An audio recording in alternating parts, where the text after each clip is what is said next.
On this segment, we're going to be talking about the National Basketball Association, the NBA. And with this being our first show, we're going to do a season recap to this point, pretty much. So, obviously, when you're talking about the NBA, you got to start off with the two-time defending champions, the Miami Heat. The Heat right now are sitting in second place in the Eastern Conference with a record of 32-13. Well, first, guys, what are your initial thoughts on the Heat this season? I think the Heat this year, they've been playing consistently, have they been playing the last 2 years. However, since January 1st has hit, the Heat have been under 500. They are 5-6. They were 5-5, but after last night's comfortable first quarter lead at 22-4, they blew the game and lost by 17, putting their record under 500 in the month of January. What are the problems with the Miami Heat, Sean? You want to go into this? Well, Start off. in terms of the Miami Heat, I mean, they have a plethora of problems to me, going from, them being undersized to, Dwayne Wade's conditioning. His knee is very problematic, and that could very well hinder their chances of capturing a three-peat, I mean, there are some upsides. I mean, with the acquisition of Michael Beasley in the offseason, Greg Oden in the offseason, the question is, though, can he provide? Can Greg Oden play like the Greg Oden that we've seen in the past? Definitely. I think that if Greg Oden does not recover and play like his draft expectations, the Miami Heat need to go out and make a trade. They need someone who can protect the rim along with Chris Bosh, moving LeBron James back to his traditional position at small forward. The Heat are too small inside and are getting bullied by opposing teams. For example, when they match up with like the Pistons or the Pacers or the Bulls, they are always undersized at that power forward against these two tandem big men on three of those teams, for example. There have been some upsides, though, about the Miami Heat. For example, Chris Bosh has been playing particularly well, even though they are struggling in the month of January. He has been a big threat. Teams are flanking out to him on the outside. They realize he can shoot the ball and that he is a primary weapon for the Heat now. I believe Norris Cole has been a good addition, too, off the bench. He's shooting 44% from the three. Yeah, Norris Cole has been stepping up huge for the Heat. Yes. And now, do you guys think that the Heat see it that they could play decently, maybe 500 or maybe a little better throughout the rest of the regular season, and then rest up for the playoffs? And with the weak Eastern Conference, really the only team they have to worry about is Indiana. Right, because the second seed is basically locked up. They're 8 games up on the Toronto Raptors. Unless the Toronto Raptors go on some impressive streak and the Miami Heat go on like a big losing gap, there is no way that the Heat will give up that number 2 seed. So it's basically between the Heat and the Pacers. It's basically locked, the first and second seed. Oh, yeah, definitely. I feel like the Pacers right now are coming at them. I feel like the Pacers are basically saying they want Miami. I think it wouldn't even be as sweet of a championship if they did not achieve it without going through Miami. So I feel like that's right. That right there is what their main priority is, not just to win the championship, but to beat Miami for the championship. I also think that the Miami Heat need more help off the bench. Shane Battier is wearing down. The Heat are overplaying. He's really old. He's playing the power forward position for LeBron James when LeBron James needs his rest, and that's just not going to go. No. They need someone who can help protect the rim. And Shane Battier, once in his prime of his career, he was a versatile defender. He was a tenacious defender. He would always get charges, hustle, scrapper. So, I mean, they need to work on their rebounding. I've been noticing in games recently, defending the pick and roll.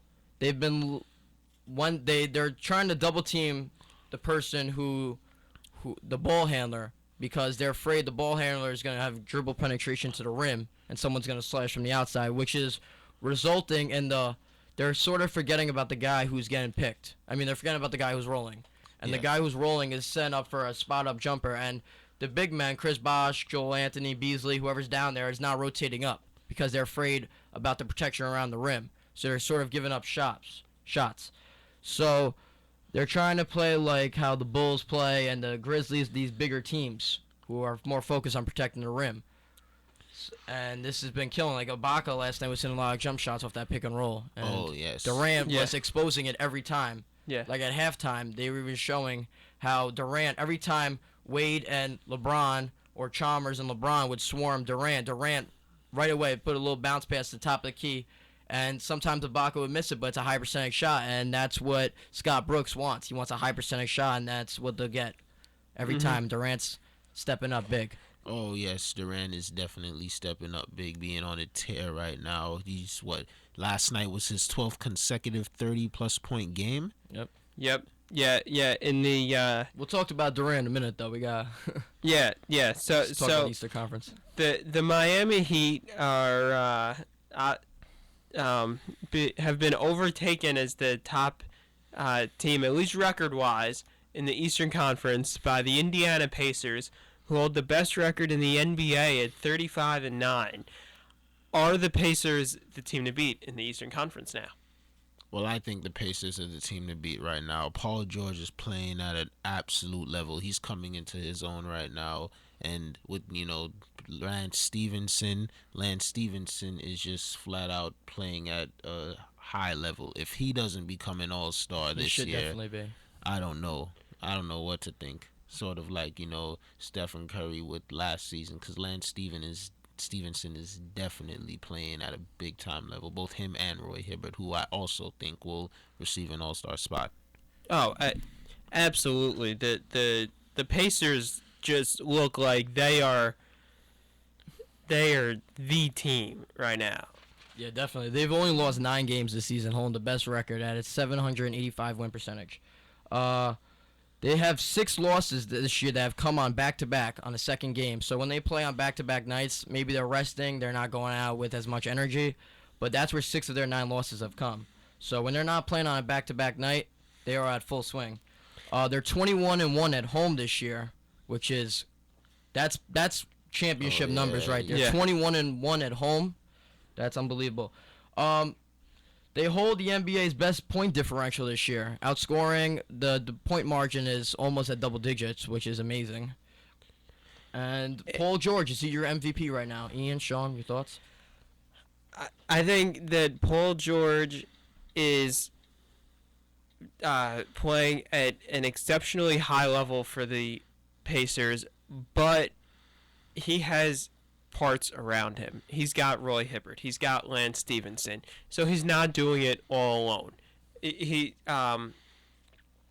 I think that if you take Paul George off of the team, then they obviously wouldn't be as good as they are, but they would still be a relatively solid team. And I think that there is another player by the name of Kevin Durant who is more deserving of being that type of MVP for the season. What about you, Sean? What are you thinking?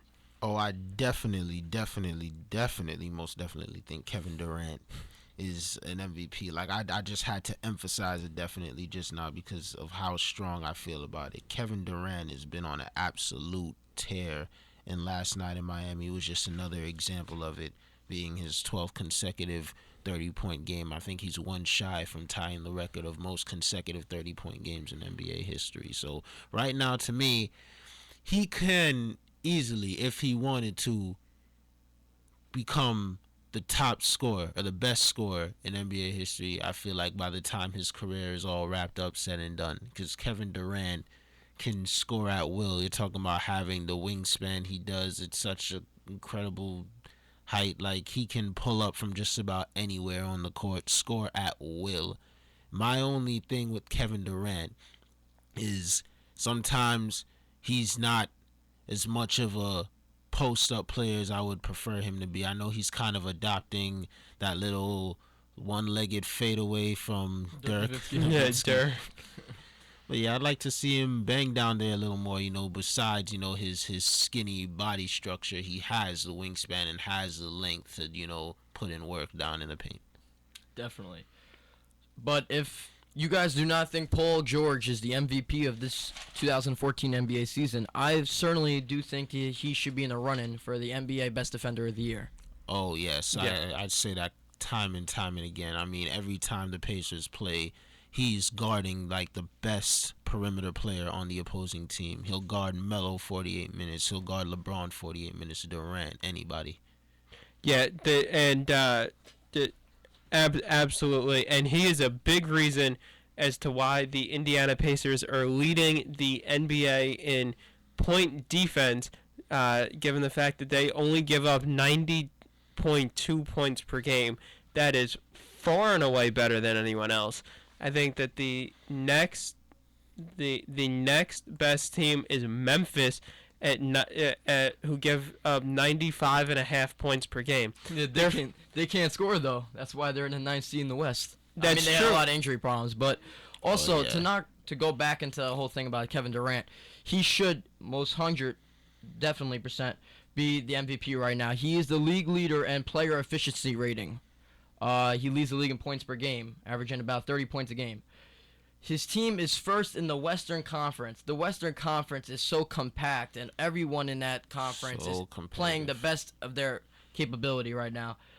He has no supporting cast. After Russell Westbrook went down with that injury, all these other MVP candidates that are up here, LeBron James, he has Chris Bosh, he has Dwayne Wade when he's healthy. Stephen Curry has also been a possible MVP candidate. He has David Lee, Klay Thompson, Andre Iguodala, Paul George has Hibbert. Like, all these guys have supporting casts. To be the number 1 seed in the Western Conference with all the tools that Scott Brooks is putting on the floor for Kevin Durant is amazing, and how he's pulling it off. And the second best record in all of the NBA, a half a game behind the Pacers, is remarkable. And I've never seen this is a great season for him. Oh, yeah, this is a great season. Also, to emphasize the fact of his supporting cast, when you look at it, he's averaging about 31.3 Kevin Durant per game now. Probably a third of the team. Yeah. And Reggie Jackson, who's playing at a great level in Russell Westbrook's absence, is only averaging 13.4. See, that's what he has to work with. Along with Ibaka's 14.7 per game. So that just goes to show you how much Kevin Durant is coming into his own. And I think when Westbrook returns, that combination is just going to be deadly. To me, that's the Western Conference champions this year. Okay, all right. So now, obviously, the Thunder are able to win without Westbrook. Do you think that the Thunder should try to deal Westbrook and maybe get another piece that might help them more before the trade deadline? Because obviously, I mean, the 37-10, most of that's without Westbrook. Non-straight wins. I think that what the Thunder should do is try to deal Westbrook and try to get a sharpshooter. Say maybe someone like a J.J. Redick, and that'll spread the floor more. And hey, look at that. That might even open up Kevin Durant to score more. Maybe he'll throw a string of 10 straight games with 40 points now. What do you guys think? I do not think that the Thunder should get rid of Russell Westbrook. I don't even think that's what Kevin Durant would want. They've grown together. They're really close off the court and on the court. Their chemistry is starting to come together a little.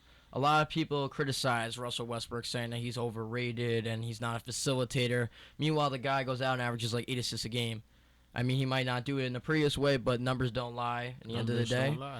And in order to win this league, there's many players in the past who've, like Allen Iverson, Vince Carter, Tracy McGrady, who went solo and did not get it done. And right now, this team is thriving. It's doing remarkable, but this team will not win with just Kevin Durant. Oh, yeah, I believe. They will not win. In today's league, especially in the 7-game series, they're winning one game at a time, but when you play a series, you have to win 4 of those 7 games. So it's got to be they're playing consistent ball, but when they're playing a team back to back, they're going to draw up different plans for Kevin Durant, and he's not going to play like this every game. I mean, he is human. And also, defense turns up, and, and the intensity increases in playoff basketball. So, yeah, you're definitely going to need more than he definitely one needs a sidekick guy. Everyone needs a sidekick in this league now. To capture that Larry O'Brien Capture that, trophy. yeah. I mean, he can get all the statistics he wants. He could probably go down as the highest scorer points per game at the end of the season for the next 4 years without Russell Westbrook, but he will never get out of the second round without Russell Westbrook. Now, what if say they picked up, because they have a lot of money invested in Westbrook. What if they tried to pick up a decent point guard and a good shooter to maybe like a sixth man sharpshooter? I mean, they could, like you said before, J.J. Redick. I mean, Yeah. it's a good. They need to space the floor. I mean, but Durant does not. The difference between him and LeBron is LeBron will sort of break down the defense. LeBron's not as gifted as a scorer as Durant, but LeBron, he's looking to make the big pass. Durant wants to. Even Scott Brooks wants Durant to put that ball in the bucket. Like, he's not trying to break down the defense. Although his facilitator roles has stepping up in the last couple of years. But if they were to do a 3-team trade, off the top of my head, I would maybe try maybe J.J. Redick, Jamal Crawford, like you said before, get a couple good role players to step up. What do you think, Sean? I mean, Well, I think Russell should stay though. yeah, I'm completely siding with that. I think Russell Westbrook and Kevin Durant should stay together. Right now, they're two young players, two all-star young players who can Superstars. dominate this league together for a long time.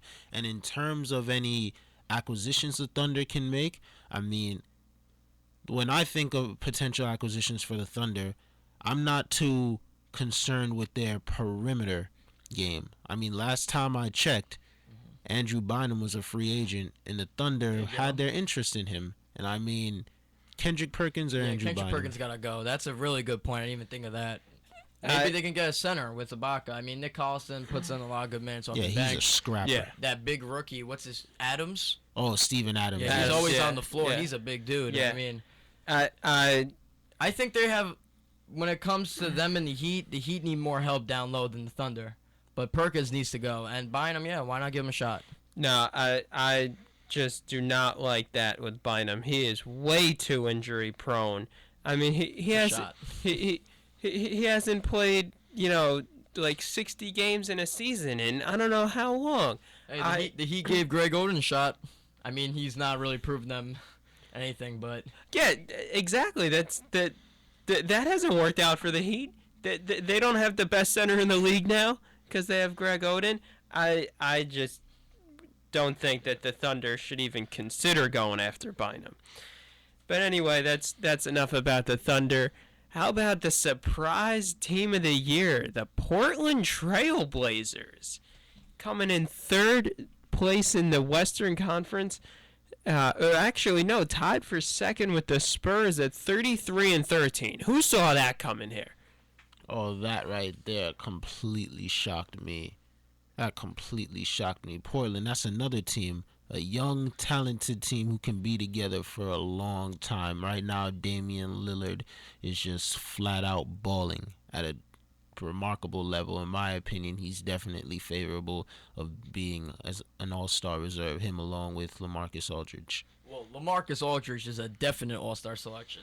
Damian Lillard has an outside chance. The West is they have a lot of great point guards and shooting guards out there at the guard position, so it's not like the East. I think that he can slip in maybe in the East.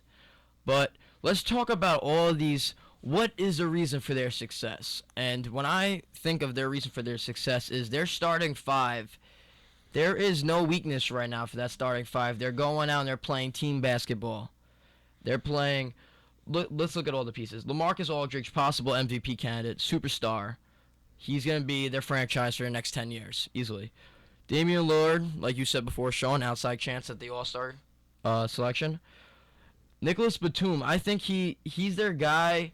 He's like their Paul George, but not as good from an offensive or defensive standpoint, but he plays the same roles. Like, he'll play defense on the best guy. Yes. He'll be matched up with whoever they're playing each and every night, their best player at the small forward position. And he can shoot from the outside, and he's relentless. Like, he's driving, he's hustling. Yeah. Wesley Matthews, probably their best spot-up three-point shooter alongside with Damian Lillard. but he spaces the floor real well, and he'll knock down about two or three threes a game. Absolutely. And Robin Lopez, big acquisition. He is their defensive scrapper and their hustle man. Yeah, he gives them a lot of size inside and versatility there. I mean, he could even pop out and do a little hook shot. Yeah, exactly. So post up. Yeah, so I think that the Trailblazers are looking exceptionally good right now. I think that this team is a lot like the Oklahoma City Thunder team that went to the finals against the Heat. I'm thinking the Thunder team the year before that went to the Western Conference Finals. And I think that this team could make a serious run in the playoffs. What do you guys think? I think so, because they honestly right now they have no weakness. But last year the Portland Trailblazers were playing like this. They were like the 5th seed throughout most of the year, and then like the last 2 months they dropped off and they fell out. Like they were really good last year too, but this year they're on a whole nother level. But the reasons for their success, they can score inside, posting up LaMarcus Aldridge, turn around, hitting that little fadeaway, little pick and roll action they're really good at. They're actually the best scoring team in the league right now, believe it or not. And they have a lot of success from behind the 3-point line. They average about 30 points a game from behind the 3. So, and Terry Stotts, is he your coach of the year? Yes, I'd say so. I think so too. I think so. Because this team, their expectations were not even to be playoff bound. No. Maybe slipping at the 8th spot with like 10%, but no one thought. I thought they were going to finish like the 10th seed. Yeah. Oh, yeah. What do you think, Sean?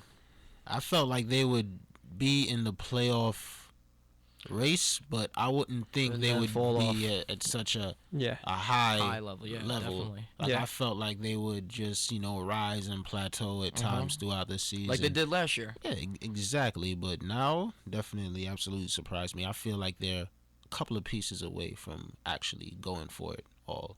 All right, let's see what they can do. Yeah, we will see what happens. All right, we will take another quick break, and then we'll be back with our last segment of the day, NBA picks. Awesome. And I say